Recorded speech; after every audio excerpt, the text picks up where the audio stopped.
سورۃ طٰہٰ کی آیت نمبر 99۔ الحمدللہ وکفیٰ سلام علی عبادہ الذین اصطفیٰ خصوصاً علی سید الرسل وخاتم الانبیاء وعلی آلہ واصحابہ الاتقیاء اما بعد فاعوذ باللہ من الشیطان الرجیم بسم اللہ الرحمن الرحیم كذلك نقص عليك من أنباء ما قد سبق وقد آتيناك من لدنا ذكرا من أعرض عنه فإنه يحمل يوم القيامة وزرا خالدين فيه وساء لهم يوم القيامة حملا يوم ينفخ في الصور ونحشر المجرمين يومئذ زرقا يتخافتون بينهم إن لبثتم إلا عشرا نحن أعلم بما يقولون إذ يقول أمثلهم طريقة إن لبثتم إلا يوما كذلك نقص عليك من أنباء ما قد سبق۔ اسی طرح ہم بیان کرتے ہیں آپ کے سامنے خبریں اس میں سے جو پہلے گزر چکے۔ وقد آتیناک من لدنا ذکرا، اور یقیناً ہم ہی نے دی آپ کو اپنی طرف سے ایک نصیحت نامہ۔ من اعرض عنہ، جس نے اس سے اعراض برتا، فإنه يحمل يوم القيامة وزرا، یقیناً وہی شخص اٹھائے گا قیامت کے دن گناہوں کا بوجھ۔ خالدین فیہ، اور وہ ہمیشہ اس میں رہے گا۔ وساء لهم يوم القيامة حملا، اور قیامت کے دن یہ بہت ہی برا بوجھ ہوگا۔ وَيَوْمَ يُنفَخُ فِي الصُّورِ، اور جس دن سور میں پھونک ماری جائے گی۔ وَنَحْشُرُ الْمُجْرِمِينَ يَوْمَئِذٍ زُرْقًا، اور ہم جمع کریں گے مجرموں کو اس دن نیلی آنکھوں والا بنا کر۔ يَتَخَافَتُونَ بَيْنَهُمْ، چپکے چپکے باتیں کر رہے ہوں گے ایک دوسرے سے۔ إِن لَبِثْتُمْ إِلَّا عَشْرًا، کہ تم نہیں ٹھہرے مگر 10 دن۔ نحن اعلم بما یقولون، ہم بہت اچھی طرح جانتے ہیں وہ کیا کہہ رہے ہیں۔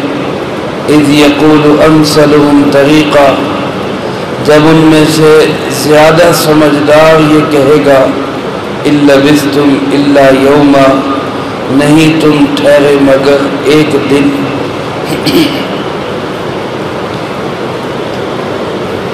اس سے پہلی آیات مبارکہ میں اللہ رب العزت نے حضرت موسیٰ علیہ السلام کا واقعہ قدر تفصیل کے ساتھ بیان فرمایا، کیسے ان کی پرورش ہوئی، اور اللہ پاک نے ان کو فرعون کے گھر میں پالا، مختلف آزمائشوں سے نکالا، اور پھر مصر سے مدین میں گئے، مدین سے پھر مصر میں آئے، نبوت سے سرفراز فرمایا، اور فرعون کو تبلیغ کی نہ ماننے پر اپنی قوم کی رہائی کے لیے جد و جہد اور کوشش کی۔ بنی اسرائیل کو رہائی ملی، فرعون غرق ہوا، اور بنی اسرائیل کو پھر اس کے بعد تورات جیسی کتاب عطا کی گئی۔ ایک آزمائش میں مبتلا ہوئے سامری کی شکل میں، اور پھر اس سے کیسے نجات ملی، یہ ساری چیزیں تفصیل سے بیان ہوئی۔ ان آیات مبارکہ میں اللہ رب العزت نے اس پورے قصے کا خلاصہ اور سبق جو ہے وہ بیان فرمایا، کیونکہ میرے محترم دوستوں، قرآن پاک کوئی محض قصے کہانی کی کتاب نہیں، کوئی ایسی کتاب نہیں کہ جس میں صرف چسکے کے لیے کوئی قصہ بیان کیا جاتا، کہ سنیں اور اس سے لذت حاصل کریں اور چند منٹ کا جو ہے قوت سماعت کو جو اپنے سکون بخشے اور اس کے بعد بس آگے چلے، اس سے کوئی سبق حاصل نہ کیا جائے۔ اصل قرآن کریم کے اندر جو قصص بیان فرمائے گئے ہیں، مختلف قصے بیان کیے گئے ہیں، ان کا مقصد یہی ہے کہ ان سے عبرت حاصل کی جائے، سبق حاصل کیا جائے۔ چنانچہ اللہ پاک ارشاد فرماتے کذالک نقص علیک، اسی طرح ہم بیان کرتے ہیں آپ کے سامنے۔ اس میں ایک تو جناب محمد کریم صلی اللہ علیہ وسلم کی صداقت کا اعلان ہے، آپ کی رسالت کا اعلان ہے کہ ایک شخص جو ایسے ماحول میں کہ جہاں پہ شرع خواندگی نہ ہونے کے برابر، وہ خود امی ہے، جن لوگوں کے اندر رہ رہے وہ بھی امیین ہیں، وہاں شرع خواندگی کوئی نہیں، خاص طور پہ اس شخص نے کسی سے نہیں پڑھا، بلکہ یوں کہہ لیں کہ دنیا میں کوئی اس لائق تھا ہی نہیں جو اس کا استاذ بن سکتا۔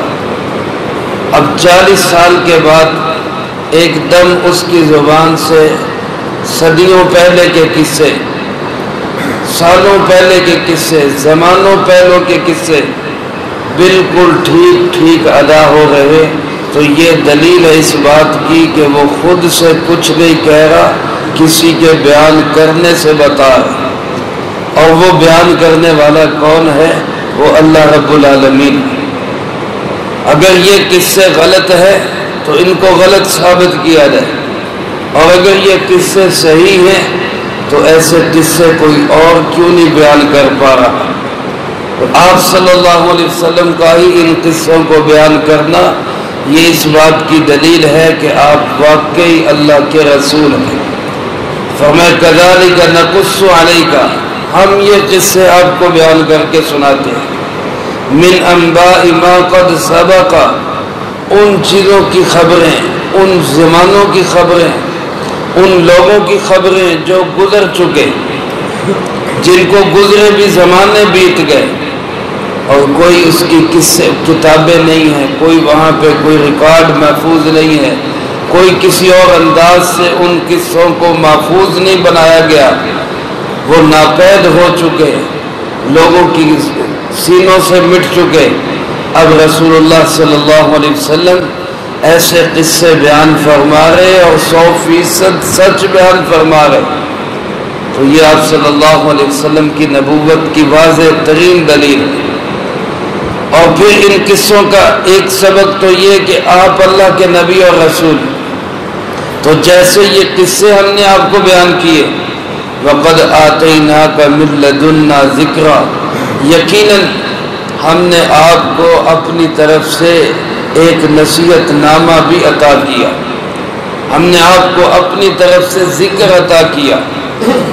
اس ذکر سے مراد قرآن کریم ہے، جس طرح قرآن کریم کا نام القرآن ہے، الکتاب ہے، الفرقان ہے، اسی طرح قرآن کریم کا ایک نام الذکر بھی ہے۔ انا نحن نزلنا الذکر، بے شک اس ذکر کو ہم نے ہی اتارا اور ہم ہی اس کے محافظ ہیں۔ تو الذکر سے مراد قرآن کریم، من لدنا ذکر، اس ذکر سے مراد قرآن کریم، یہ قرآن کریم ہم نے آپ کو عطا کیا۔ اس میں ایک تو کفار کی اس بات کا رد ہے جو کہتے تھے کہ یہ محمد صلی اللہ علیہ وسلم خود بنا کر لیا، یہ کوئی اللہ کا کلام نہیں ہے، یہ ان کا اپنا ہی بنایا ہوا ہے۔ تو اللہ پاک نے اس کی تردید کرتے ہوئے فرمایا کہ یہ بات ان کی غلط ہے، یہ نصیحت نامہ قرآن کریم جو ایک بہترین نصیحت ہے، یہ ہم نے آپ کو دیا، اللہ رب العالمین نے آپ کو دیا۔ اور دوسرا اس میں ذکر کے لفظ میں اس بات کی طرف ترغیب اور شوق ہے، دیکھو یہ بہت خوبصورت نصیحت ہے، اس کے مطابق اپنی زندگی بناؤ گے تو تمہاری زندگی کامیاب اور سکون والی زندگی بنے گی، پرسکون زندگی بنے گی۔ فرمایا یہ ایک نصیحت نامہ ہم نے آپ کو عطا کیا، اور دوسری طرف فرمایا من اعرض عنہ، جو اس سے اعراض برتے گا، جو قرآن کریم سے پہلو تہی کرے گا، جو قرآن کریم سے منہ موڑے گا۔ اعراض کا مطلب کیا کہ اس کو قابل التفات نہیں سمجھے گا، اس کی ضرورت نہیں۔ اب وہ تلاوت کے لحاظ سے بھی ہے، ایک شخص قرآن کریم کی تلاوت ہی نہیں سیکھتا، یہ بھی اعراض کر رہا ہے۔ اس سے پہلے ایک شخص اس پہ ایمان ہی نہیں لاتا، یہ بھی اعراض کر رہا ہے۔ تلاوت نہیں سیکھتا، ایمان لے آیا، تلاوت نہیں سیکھتا، یہ بھی اعراض کر رہا ہے۔ تلاوت سیکھ لی ہے، اس کو صحیح پڑھتا نہیں ہے، اس کے مخارج صحیح نہیں ہے، حروف کی ادائیگی صحیح نہیں ہے، اس کا وقف صحیح نہیں ہے، اس کے ٹھیک کرنے کی کوشش بھی نہیں کر رہا، تو یہ بھی قرآن کریم سے اعراض برت رہا ہے۔ صحیح پڑھ بھی رہا ہے لیکن اس کو سمجھ نہیں رہا، سمجھنے کی کوشش بھی نہیں کر رہا، اس بات کی طرف دھیان بھی نہیں کہ میں اللہ کا یہ کلام سمجھوں تو صحیح، اللہ مجھ سے کیا تقاضا کر رہے ہیں، یہ بھی اعراض برت رہا ہے۔ سمجھ لیا، سمجھ کے عمل نہیں کر رہا، زندگی میں نہیں لا رہا، اس کے احکامات کو اپنی زندگی کا حصہ نہیں بنا رہا، یہ شخص بھی اس سے اعراض کر رہا ہے۔ یہ انفرادی اعراض ہے، اور ایک اجتماعی اعراض ہے کہ من حیث القوم ہم اس بات کا تقاضا نہیں کرتے کہ ہمارے زندگی گزارنے کا نظام، ہمارے ملک کا دستور اور آئین وہ قرآن و سنت کے مطابق ہونا چاہیے، ہم یہ سوچتے بھی نہیں، یہ تقاضا بھی نہیں کرتے، اور ہمارے ارباب اقتدار اس کو اس انداز سے لیتے ہی نہیں ہیں، تو وہ بھی سب اس سے اعراض برت رہے۔ وہ گویا کہہ رہے ہمیں اس کی ضرورت نہیں، زبان سے بے شک نہیں کہہ رہے، لیکن اپنے عمل سے اس کا اظہار کر رہے ہیں کہ ہمیں قرآن کریم کی کوئی ضرورت نہیں۔ تو اللہ پاک ارشاد فرماتے ہیں جو اس انداز سے قرآن کریم سے اعراض برتے گا، اس کو پس پشت ڈالے گا، ظاہری طور پر، عملی طور پر، روحانی طور پر اس کو اپنا امام اور قائد اور رہبر نہیں بنائے گا، تو فرمایا قیامت کے دن پھر اس کا حال کیا ہوگا؟ فَإِنَّهُ يَحْمِلُ يَوْمَ الْقِيَامَةِ وِزْرًا، ایسا شخص قیامت کے دن گناہوں کے بوجھ کو اٹھائے گا۔ یہ وزر، گناہ کا بوجھ، یہ اٹھائے گا۔ قرآن کریم سے اعراض برتنا یہ ایک مستقل گناہ ہے، اور پھر جس شخص کی زندگی میں قرآن کریم نہیں ہوتا وہ حلال حرام کی بھی تمیز نہیں کرتا، وہ یہ بھی نہیں دیکھتا یہ مال میرے پاس آ رہا ہے کسی کا حق تو نہیں، یہ کسی اور کا کمایا ہوا تو نہیں ہے، میں کسی کا حق تو نہیں مار رہا۔ تو جب اس انسان کی زندگی میں قرآن کریم عملی شکل میں نہیں ہوگا تو حلال حرام کی تمیز نہیں ہوگی، گناہ کرے گا، تو جو گناہ ہوں گے ان سب گناہوں کا بوجھ قیامت کے دن اس کے سر پہ لدا ہوا ہوگا۔ جیسا کہ دوسری جگہ حدیث مبارک میں آپ صلی اللہ علیہ وسلم نے ارشاد فرمایا جو دنیا کے اندر کسی کا کوئی حق مارے گا، مفہوم عرض کر رہا ہوں، کوئی شخص کسی کا کوئی حق مارے گا تو وہ حق اس کی گردن پہ قیامت کے دن ڈالا جائے۔ آپ نے خاص طور پہ مثال دے کے فرمایا اگر ایک بالشت زمین بھی کسی نے ناجائز طور پہ قبضہ کر دی، ایک بالشت، ایک گٹ یا ایک چپا، معمولی سی زمین کسی دوسرے کی تھی، اس پہ ناجائز قبضہ کر لیا، فرمایا اس زمین کو قیامت کے دن ساتوں زمینوں تک اکھاڑ کے اس کے گردن کا توق بنا دیا جائے، اس کی گردن میں پٹا بنا کے ڈال دیا جائے گا کہ اس کو گھسیٹتے پھرو۔ اسی طرح فرمایا جو مال غنیمت میں ایک اونٹ کی چوری کرتا ہے، مال غنیمت سے مراد اجتماعی مال، مشترکہ مال ہے، جو حکومت کا مال ہے یا کسی ادارے کا مال ہے، اس میں ایک اونٹ کی چوری کرتا ہے، فرمایا قیامت کے دن یہ اونٹ اس کے کندھے پہ سوار ہوگا اور میدان حشر میں سب لوگ دیکھ رہے ہوں گے کہ اس نے اونٹ کو اٹھایا ہوا، اور وہ بول بول کے کہہ رہا ہوگا، آوازیں نکال کے لوگوں کو متوجہ کر رہا ہوگا کہ جس شخص پہ میں سوار ہوں یہ اونٹوں کا چور تھا، اس نے مال غنیمت میں سے اونٹ چرایا تھا۔ اسی طرح گائے کی مثال دی، اسی طرح بکری کی مثال دی۔ یہ اس زمانے کے مال غنیمت کی بات ہے۔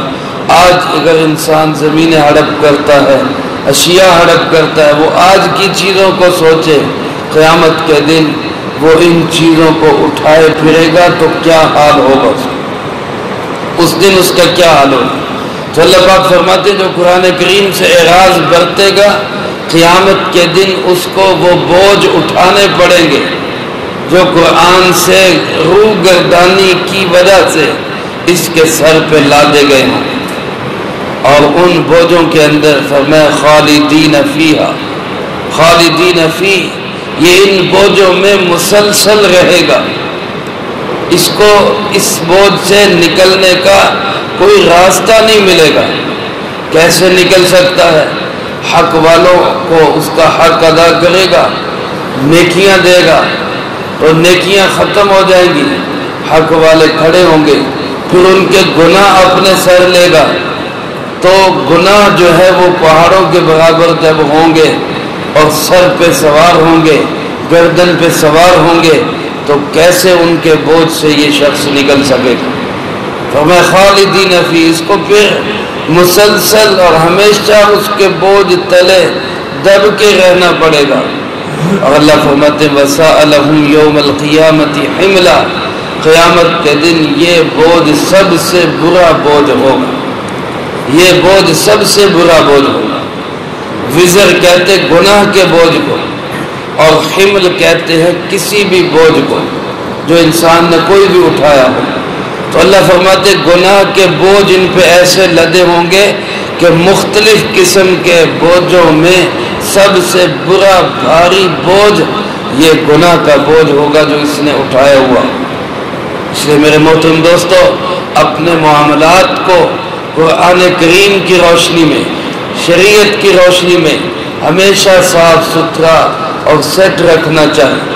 کسی کے کوئی دینے ہوں تو وہ یہاں دنیا کے اندر بھی دے دلا کر اپنے آپ کو کلیئر کر لیں، ورنہ وہاں بہت مشکل پیش آئے گی۔ اللہ ہم سب کی وہاں کی مشکلات سے حفاظت فرمائے۔ اللہ پاک فرماتے یوم ینفخ فی الصور، جس دن سور میں پھونک ماری جائے گی، سور میں پھونک ماری جائے گی۔ آپ حضرات کے علم میں ہے اور ہمارا اس پہ ایمان اور یقین ہے کہ 2 دفعہ سور میں پھونک ماری جائے گی، نفخہ جس کو کہا جاتا ہے۔ پہلا نفخہ ہوگا تو سب دنیا کے اندر جو کچھ ہے سب مٹ جائے گا، سب پہ موت طاری ہو جائے گی۔ وَنُفِخَ فِي الصُّورِ فَصَعِقَ مَنْ فِي السَّمَاوَاتِ وَمَنْ فِي الْأَرْضِ، جب سور میں پھونک ماری جائے گی آسمان و زمین میں جو کچھ ہے سب بے ہوش ہو جائے گا، سب ختم ہو جائے گا۔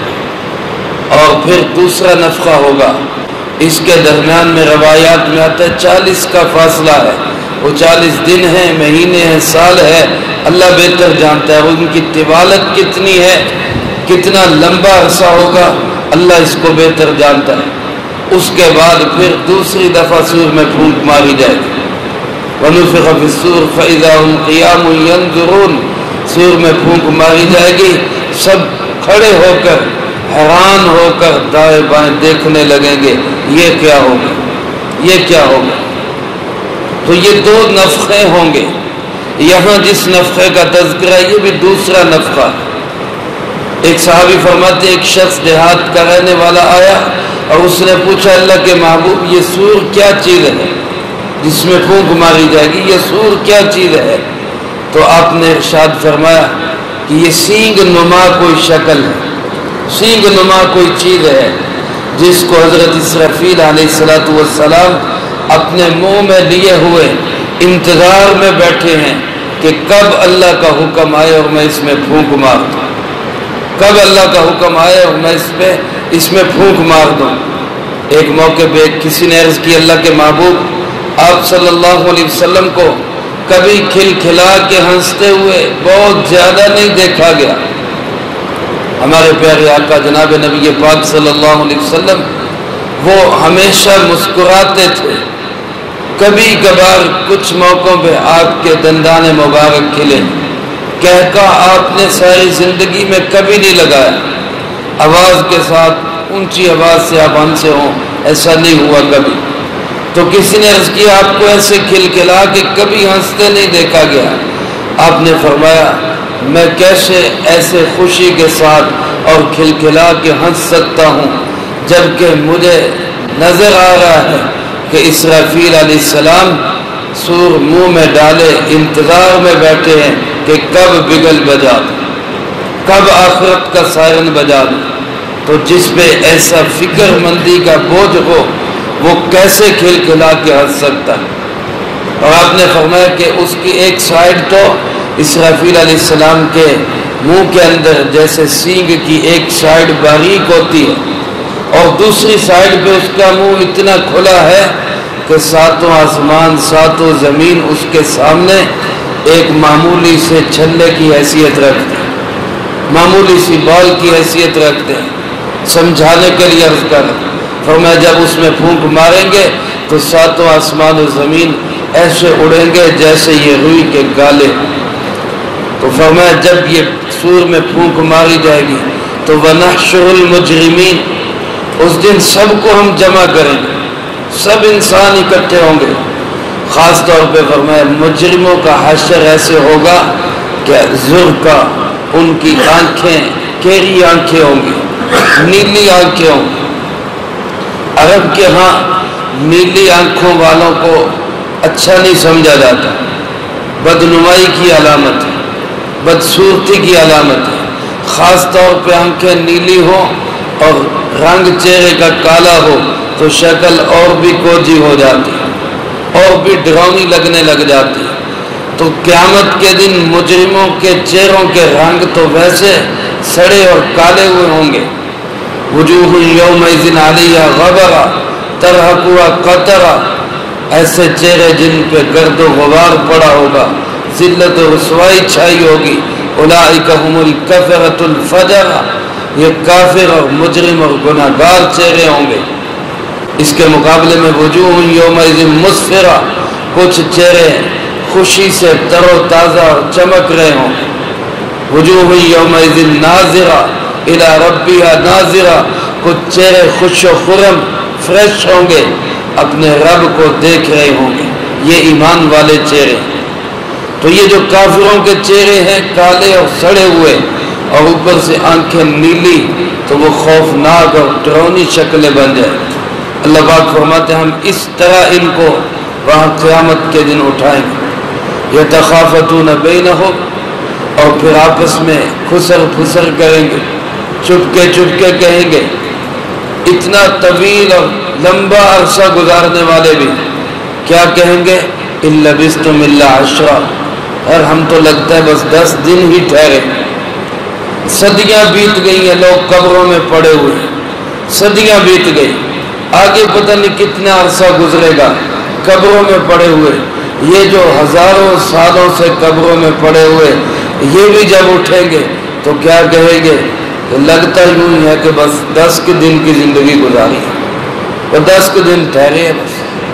بلکہ اللہ پاک فرماتے ہیں نحن اعلم بما یقولون، ہم جانتے ہیں یہ کیا کہہ رہے ہیں۔ یہ تو یہ تخافتون، چپکے چپکے کہیں گے، خسر پھسر کریں گے، کانا پھوسی کریں گے، لیکن فرمایا ہم جانتے ہیں یہ کیا کہہ رہے ہیں۔ اور فرمایا وہ وقت دیکھو، یاد کرو، اذ یقول امثلہم طریقہ، جب ان میں سب سے زیادہ سمجھدار کہے گا، جب ان میں سے بڑا سیانا کہے گا، جو قوم کا سب سے سمجھدار آدمی ہوگا وہ کہے گا إِن لَبِثْتُمْ إِلَّا يَوْمًا، 10 دن نہیں، صرف ایک ہی دن ٹھہرے، صرف ایک ہی دن کی زندگی گزار کے آئے۔ آج میرے محترم دوستو، جس زندگی کے لیے ہم سارے اسباب و وسائل جمع کرتے ہیں، رات دن لال پیلے ہوتے ہیں، سردی گرمی دیکھے بغیر اس زندگی کو بہتر اور بڑھیا بنانے کے لیے اپنی ساری صلاحیتیں جھونک دیتے ہیں، یہ قیامت کے دن یہ ساری زندگی بمائے قبر کی زندگی اور برزخ کی زندگی یہ کیا لگے گی؟ محض ایک دن کی زندگی۔ اس ایک دن کی زندگی کے لیے کتنے انتظامات ہو رہے۔ فرعون اس ایک دن کی زندگی کو بنانے کے لیے اس نے اللہ کے نبی کی مخالفت کی، اللہ کے نظام کی مخالفت کی، تو انجام کیا نکلا؟ آج کے لوگ میرے دوستو اس سے عبرت حاصل کریں، یہ چند روزہ زندگی کو سنوارنے کے لیے اللہ کے دین کی مخالفت، لوگ ناراض نہ ہو جائیں اس لیے اللہ کے دین کی مخالفت، قیامت کے دن کیا حال ہوگا، کیا بنے گا ہمارا، کیا ہم وہاں پہ منہ دکھائیں گے اللہ کو اور جناب محمد کریم صلی اللہ علیہ وسلم کو؟ اس لیے ان واقعات سے عبرت حاصل کرنے کی ضرورت ہے، قومی طور پر بھی، اجتماعی طور پر بھی، انفرادی طور پر بھی۔ ہر شخص جس شعبے سے ہے وہ ایسے واقعات سے عبرت حاصل کرے اور اللہ کا بندہ بن کے زندگی گزارے، قرآن و سنت کے احکامات کے مطابق اپنی زندگی کو بنائے۔ جب یہ بنا کے جائے گا تو اللہ کے ہاں بھی سرخرو ہوگا اور جناب محمد کریم صلی اللہ علیہ وسلم کے ہاں بھی سرخرو ہوگا۔ اللہ مجھے آپ کو سب کو اچھی زندگی نصیب فرمائے، جو کہا سنا اس کو زندگی میں لا کے دوسروں تک پہنچانے کی توفیق عطا فرمائے۔ اللہم انت السلام و منک السلام، تبارک ربنا و تعالیت یا ذا الجلال والاکرام۔ اللہم اعنا علی ذکرک و شکرک و حسن عبادتک۔ اللہم احسن عاقبتنا فی الامور کلہا واجرنا من خزی الدنیا وعذاب الآخرہ۔ اللہم باقیتا کباقیت الولید، اللہم استر عوراتنا وآمن روعاتنا۔ اللہم انا نجعلک فی نحورہم ونعوذ بک من شرورہم۔ اللہم ربنا حب لنا من ازواجنا وذریاتنا قرۃ اعین واجعلنا للمتقین اماما۔ رب ارحمہما کما ربیانی صغیرا، رب ارحمہما کما ربیانی صغیرا، رب ارحمہما کما ربیانی صغیرا۔ ربنا تقبل منا انك انت السميع العليم وتب علينا انك انت التواب الرحيم۔ صلی اللہ علی النبی الکریم وعلى آلہ واصحابہ اجمعین برحمتک یا ارحم۔